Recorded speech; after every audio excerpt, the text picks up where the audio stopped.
Morning everyone. अपन ने पिछले video में अध्ययन किया निकटतम कारण का सिद्धांत, प्रिंसिपल ऑफ प्रॉक्सिमेट कॉज। उसी को कंटिन्यू करते हुए आज अपन अध्ययन करेंगे निकटतम कारण का निर्धारण किस प्रकार से किया जा सकता है। यदि किसी हानि के पीछे कोई एक ही कारण है तो वही निकटतम कारण माना जाएगा। यदि वह निकटतम कारण बीमाकृत कारणों में से एक है तो क्षतिपूर्ति का दायित्व होगा। जैसे मकान का अग्नि बीमा करवाया और आग लगने से क्षति होती है तो क्षतिपूर्ति करनी होगी। इसी प्रकार यदि किसी हानि के पीछे अनेक समवर्ती कारण एक साथ कार्य कर रहे हैं और वे बीमाकृत कारणों के बाहर नहीं हैं तो उन कारणों से होने वाली क्षति के लिए बीमाकर्ता उत्तरदायी होगा। उदाहरणार्थ, एक कमज़ोर दिल का व्यक्ति दिल की बीमारी का रोगी है, उसकी दुर्घटना में मृत्यु हो जाती है। यहाँ मृत्यु का निकटतम कारण दुर्घटना है।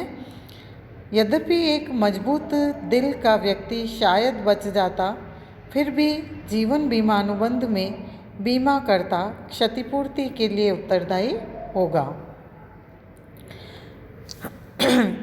इसी प्रकार यदि कोई हानि बीमाकृत कारणों व अन्य कारणों के प्रभावपूर्ण होने से पैदा होते हैं तो बीमाकर्ता का दायित्व नहीं माना जाता है। उदाहरण, एक व्यक्ति अपने घर के सामान की चोरी का बीमा करवाता है, जिसमें दंगों में माल चोरी हो जाने को बाहर रखा जाता है।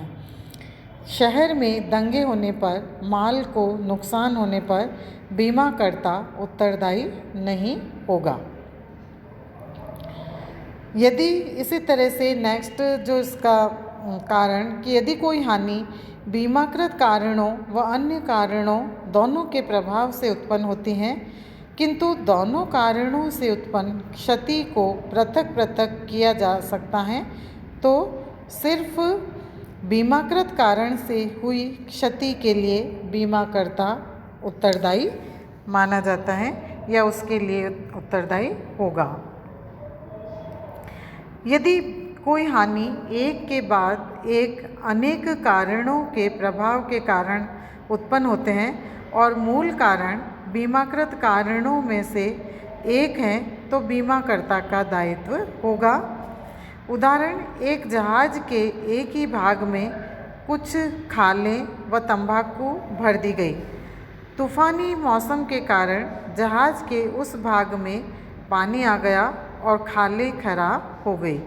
इन खालों की गंध से पास पड़ी तंबाकू भी नष्ट हो गई।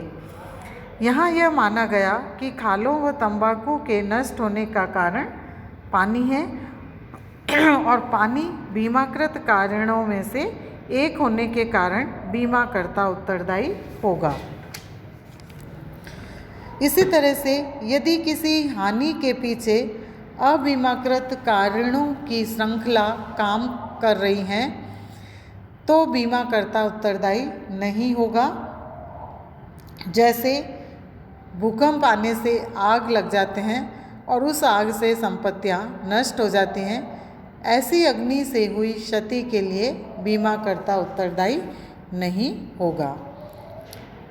यदि किसी घटना के कारणों की संख्या किसी नए व स्वतंत्र कारण से उत्पन्न होने से टूट जाते हैं तो बीमाकर्ता तभी उत्तरदायी होगा जबकि वह नया कारण बीमाकृत कारणों में शामिल हो। उदाहरण, किसी मकान में आग लग जाते हैं। लोगों को संदेह होता है कि आसपास वाली दुकान के कारण आग लगी है। लोगों की भीड़ उस दुकान की कांच की खिड़कियां तोड़ देते हैं। यहाँ घटना का मूल कारण क्या है? आग है, पर निकटतम कारण नहीं है। ऐसी स्थिति में भीड़ की हिंसा निकटतम कारण है, अतः अग्नि बीमा पत्र में क्षतिपूर्ति देय नहीं होगी। खिड़कियों के कांच का बीमा होने पर उस बीमा पत्र के अधीन क्षतिपूर्ति संभव है। फिर इसके बाद है सिद्ध करने का भार।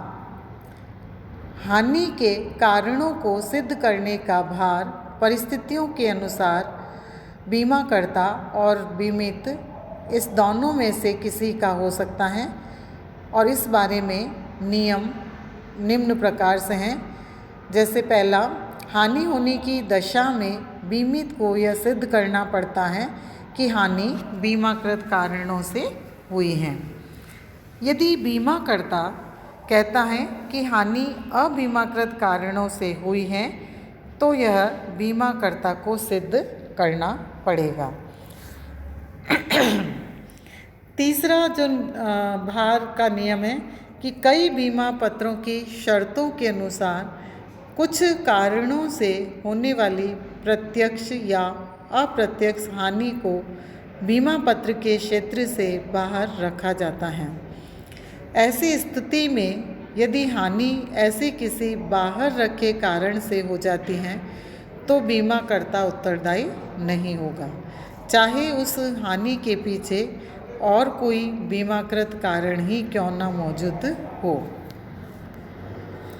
चौथा जो नियम है, बीमित को यह सिद्ध करना होता है कि हानि अबीमाकृत कारण से उत्पन्न नहीं हुई है, वरन हानि अबीमाकृत कारणों के बिना स्वतंत्र रूप से हुई है। तो इस प्रकार से निकटतम कारण के भार को इन विभिन्न नियमों के तहत निर्धारित किया जाता है। इसके बाद हम देखते हैं इस सिद्धांत का महत्व क्या है। बीमा अनुबंध का क्षेत्र स्पष्ट व पूर्व निर्धारित सीमा तक सीमित रहता है। कोई भी पक्षकार अपनी इच्छा से बीमा के क्षेत्र को घटा बढ़ा नहीं सकता है।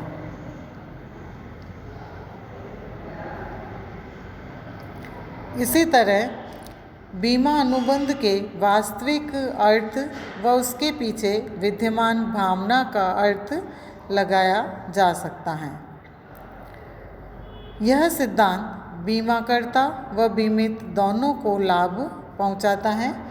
इसके अभाव में प्रत्येक दावे को बीमा क्षेत्र के बाहर या भीतर सिद्ध करना संभव नहीं होगा।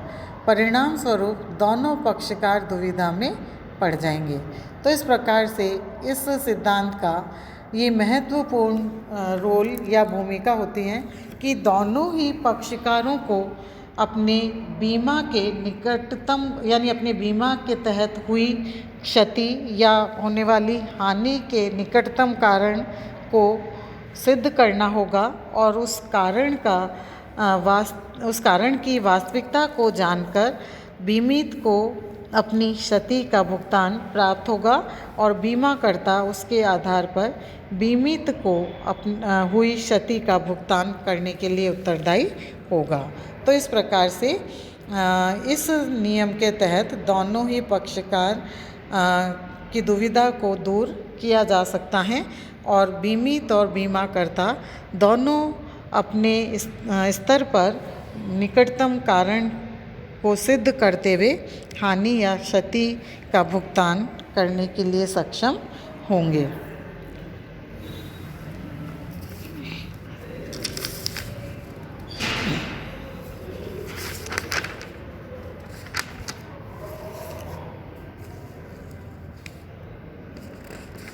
इस प्रकार बीमा के विभिन्न सिद्धांत अपन ने पढ़े और इन सिद्धांतों के आधार पर बीमित बीमा कराता है और बीमाकर्ता उनके द्वारा किए गए क्लेम या दावे का भुगतान करने के लिए प्रयास करता है।